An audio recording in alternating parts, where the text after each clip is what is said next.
So I was asked to help explain the concept of separation of duties. And that's actually kind of funny since separation of duties is exactly what it sounds like. It's the separating of any critical or high-risk function into two or more functions. So I guess the real question is, why is this important? Or better yet, why would you want to break something up into multiple functions for multiple people? Well, the example that everyone always gives is finance. If you work in the finance department and you can create pay-to accounts, there's nothing wrong with that.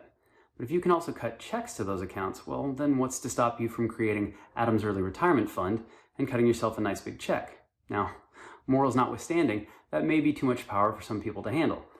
So that's where separation of duties, or SOD, policies come in.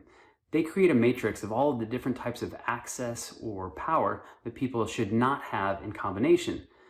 And then you set up monitoring so that you can be alerted if anyone ever gets one of those combinations. We call them toxic combinations. Or you can actually set up proactive SOD policies so that no one is ever actually able to gain those two combinations of access. I mean, at the end of the day, why is that sales guy asking for access to the payroll application? Anyway, hopefully this helps explain why separation of duties is one of the key critical functions that's included in all identity, access management, and governance functions.